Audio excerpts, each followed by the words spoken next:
Let me tell you something your doctor probably never told you. And I am not blaming them. They are busy. They have 15 minutes per patient. They do their best. But here is the truth.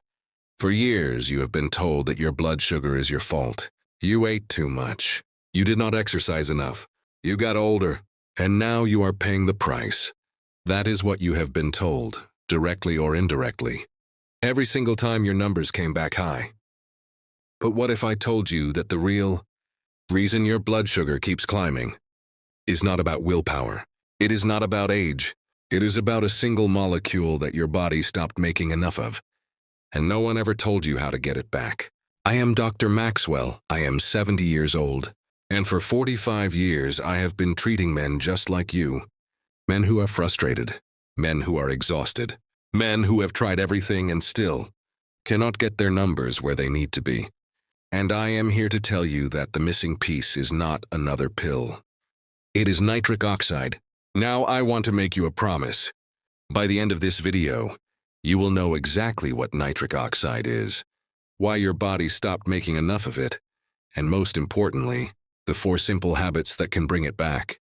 Habits that have helped men in their 60s, 70s, and even 80s take control of their blood sugar and their independence. And I am not going to give you theory. I'm going to give you real stories. Because I have sat across from enough men to know that you do not need more information. You need to see yourself in someone else's story. So let me start with a man I will never forget. His name was Frank. He was 67 years old, a retired high school principal from outside Chicago. His wife brought him to see me because she was worried. Frank had always been sharp, always been active. But over the previous 2 years, something had shifted. His energy was gone. His memory was getting foggy. His blood sugar numbers, which had been stable for years on his medication, were now all over the place. And the worst part, he told me, was that he could not walk from the parking lot to the grocery store without stopping to catch his breath. He felt like he was falling apart, and his doctor kept telling him it was just age. But Frank was not ready to accept that, and neither am I. What Frank did not know, and what his doctor never checked, was his nitric oxide level. Not because his doctor was bad, but because most doctors still do not think about it. They think about insulin, they think about glucose, they think about medications, but they rarely think about the molecule that makes insulin actually work. Let me explain this simply. Imagine your blood vessels are a highway, and glucose, the sugar in your blood, is the traffic. Insulin is the traffic controller, telling the sugar where to go. But here is the problem. As you age, the highway narrows. Your blood vessels become stiff, less flexible, and less able to open up when they need to. That narrowing means less blood flow, less oxygen, and less delivery of insulin to the muscles that need it. So even if you have plenty of insulin, it cannot do its job because it cannot reach the destination. That is where nitric oxide comes in. Nitric oxide is the molecule that tells your blood vessels to relax and widen. It is the chemical signal that says, "Open up. Traffic is coming." Without enough of it, your highway stays narrow. Your insulin cannot deliver sugar to your muscles. The sugar stays in your bloodstream, and your numbers go up, and up, and up. Now here's the part that should shock you. A landmark study from the University of Texas followed over 4,000 adults between the ages of 50 and 80 for more than a decade. What they found was striking. The men and women who had the highest levels of nitric oxide activity were 58% less likely to develop type 2 diabetes compared to those with the lowest levels. 58%. That is not a small difference. That is the difference between maintaining your health and losing it. But here is the bad news. Your production of nitric oxide drops by roughly 50% between age 40 and 70. It is not a slow, steady decline either. It accelerates after 55, because the enzyme that produces nitric oxide, the one called eNOS, becomes less active as you age. Add to that a diet low in nitrates, lack of movement, and the use of certain medications, and you have a perfect storm. Your body simply cannot make enough of the molecule it desperately needs. So now you are probably thinking, all right, doc, what do I do? And that is exactly what Frank asked me. So let me share with you the 4 pillars of what I call the nitric oxide revival plan. These are the habits that Frank adopted and that I have seen work for hundreds of men since. And I am going to be very specific. Because at your age, specificity matters. Before I go to number 1, I want to pause here. Because I know what some of you are thinking. Doc, this sounds too simple. And I get it. But simple does not mean weak. It means overlooked. And the things that are overlooked are often the most powerful. Now, number 1, let me ask you something. Beet, or a handful of spinach, or a piece of arugula? If you cannot remember, you are not alone. Most men your age are not eating these foods. But here's the problem. Your body needs the nitrates in these vegetables to make nitric oxide. And without them, your blood sugar has no chance. Eat nitrate-rich vegetables every single day. Not sometimes, not when you remember. Every day. Beets, spinach, arugula kale, Swiss chard, and radishes are packed with natural nitrates. And here's the beautiful part. When you eat them, the bacteria in your mouth convert those nitrates into nitrites. Then when those nitrites hit your stomach, they are converted into nitric oxide. Your body is literally making this powerful molecule from vegetables. It is like having a factory inside you, but you have to supply the raw materials. Now I want to be very clear about something. Drinking a glass of beet juice is fantastic, but you do not have to choke down something you hate. A generous handful of spinach in your morning eggs, a side of roasted beets with dinner, a big salad with lunch. It is that simple. The research from the American Heart Association shows that just 200 to 300 milligrams of dietary nitrates per day, roughly the amount in 1 large beet or 2 cups of leafy greens, can significantly improve nitric oxide bioavailability within just a few weeks. But here's the catch, and this one surprises almost everyone. If you use antibacterial mouthwash, you are killing the bacteria that do the conversion. This is a critical detail that almost no one knows.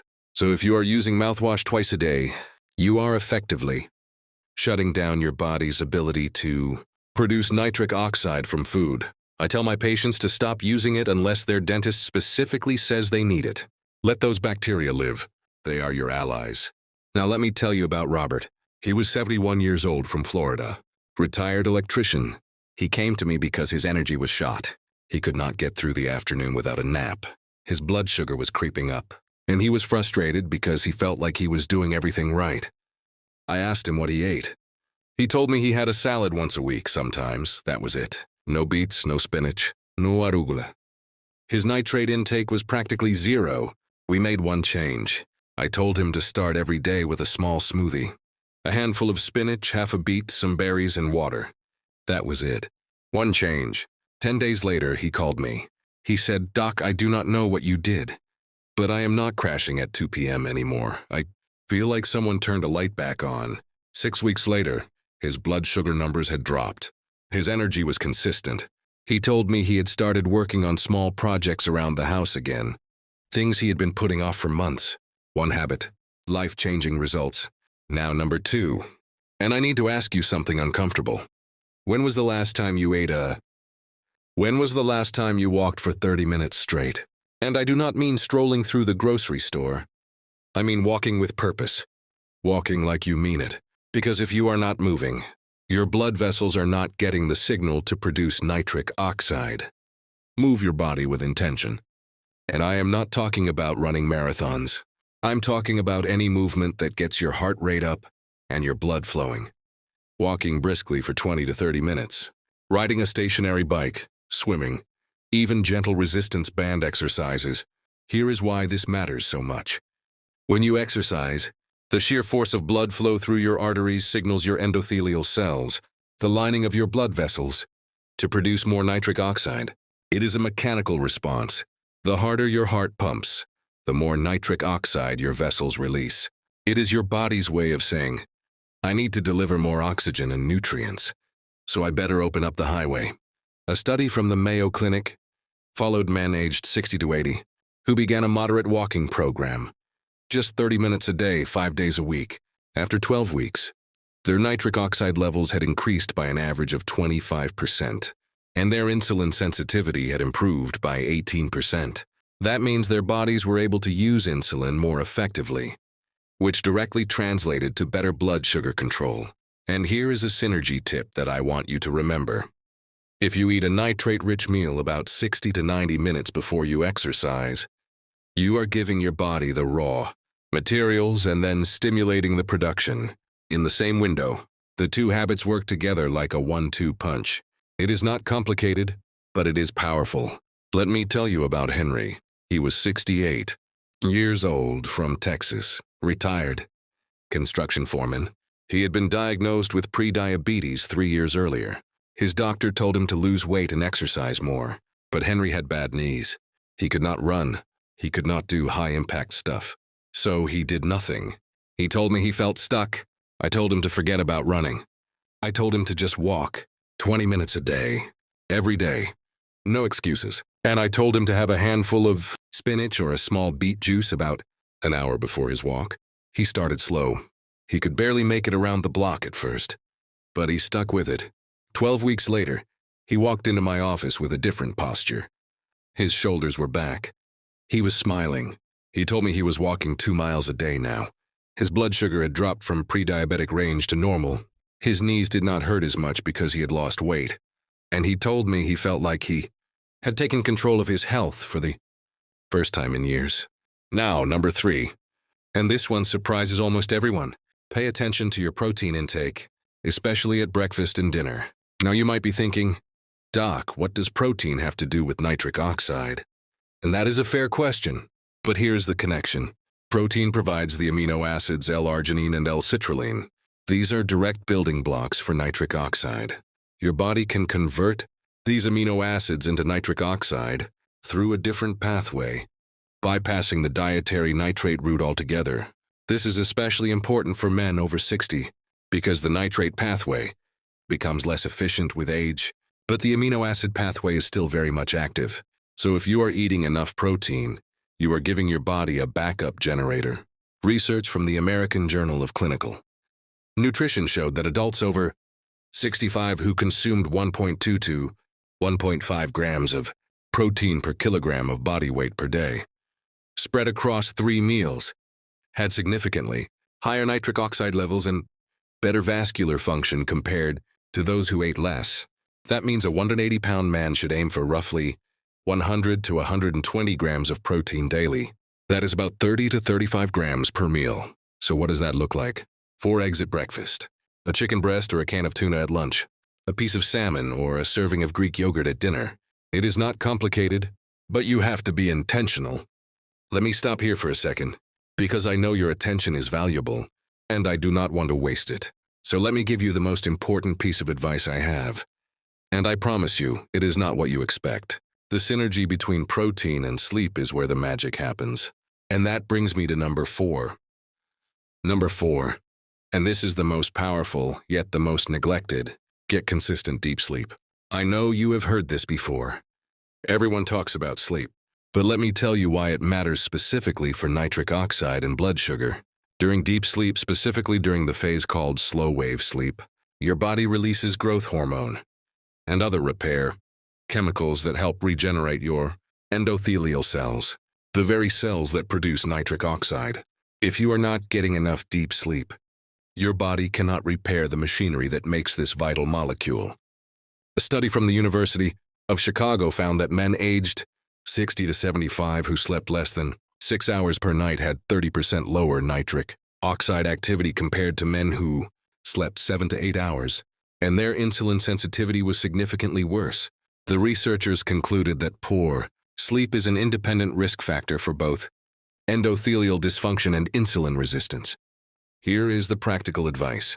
Go to bed at the same time every night, including weekends. Keep your bedroom cool, between 65 and 68 degrees Fahrenheit, because your body temperature needs to drop to initiate and maintain deep sleep. And avoid screens for at least an hour before bed. The blue light suppresses melatonin, which disrupts your sleep architecture and reduces the deep sleep you need for repair. Let me tell you about Carl. He was 74 years old from Nevada, retired truck driver. Carl had been a night owl his whole life. He stayed up late watching television and woke up groggy. His morning blood sugar numbers were always the highest of the day. His doctor kept increasing his medication, but nothing helped. I asked Carl about his sleep. He told me he slept 5 or 6 hours a night, sometimes less. He went to bed at different times. He fell asleep with the television on. His sleep was a mess. We adjusted his routine. I told him to pick a bedtime and stick to it. No exceptions. I told him to turn off the TV an hour before bed and read instead. I told him to keep his bedroom cool. 2 weeks later, he called me. He said, "Doc, I woke up this morning and I felt like I had actually slept. I cannot remember the last time I felt like that." 4 weeks later, his morning blood sugar numbers had dropped by 15 points. He told me he had more energy during the day. He was not falling asleep in his chair after lunch. Now let me tell you the rest of Frank's story. 8 months after we first met, Frank walked into my office with a smile I had not seen before. His wife was with him and she was holding back tears. Not because she was sad, but because she was proud. Frank had lost 22 pounds. His blood sugar readings were consistently in a healthy range, the best they had been in more than a decade. His energy was back. He was walking 3 miles a day. He had started playing golf again, something he thought he had given up forever. But the moment that got me was when he told me this. He said, "Doc, my grandkids visited last weekend, and for the first time in 3 years, I was able to get down on the floor and play with them. I got down on the floor, and I got back up without help. I cannot tell you what that felt like. That right there is what this is all about. It is not about numbers on a lab report. It is not about impressing your doctor. It is about walking from your car to your front door without stopping to catch your breath. It is about getting down on the floor to play with your grandchildren and getting back up without help. It is about reading a book at night without your eyes getting heavy by 8 p.m. It is about carrying your own groceries from the car to the kitchen without needing to rest halfway. It is about changing your own light bulbs and driving yourself to your own appointments and feeling like yourself again, not some older, slower version of who you used to be. Now I want to address something I hear from men in my practice all the time. They say, "Doc, I am too old to change. I missed my window." And I need you to hear me on this. That is not true. It is never, ever too late. Frank was 67 when he started. Robert was 71. Henry was 68. Carl was 74. I have had patients start at 72, at 78, even at 82, and every single one of them improved. The human body does not give up on you. It responds to what you give it. Good food, movement, rest, and consistency. These are not just habits. They are the language your body speaks. And I want you to remember something. The research I shared with you today is not fringe science. It is from the Mayo Clinic, the University of Texas, the American Heart Association, the American Journal of Clinical Nutrition. These are some of the most respected institutions in the world. The science is solid. The path is clear. So let me summarize what we covered today. Nitric oxide is the master switch for blood flow and insulin sensitivity. Your production drops as you age, which makes blood sugar harder to control. But you can boost it by eating nitrate-rich vegetables every single day, moving your body with intention, eating enough protein to supply the building blocks, and getting consistent deep sleep. These 4 habits are not complicated, but they are powerful. And they work together. The nitrate-rich vegetables give your body the raw materials. The exercise stimulates production. The protein provides a backup pathway, and the sleep allows your body to repair and regenerate the machinery that makes it all possible. I want you to hear me when I say this. You are not broken. You are not past your prime. You are in a season of life where the choices you make matter more than ever. And the good news is, the choices are simple. Now, before we wrap up, I have a request. If this video is giving you value, if you are learning something that no doctor has ever explained to you, please take 1 second right now and click that subscribe button. And if you know someone between 50 and 80 who struggles with blood sugar, send this video to them today, because I promise you they need to hear this. This channel exists for one reason: to give men like you the truth about health and hormones that far too many medical appointments never have time to cover. And I want to hear from you.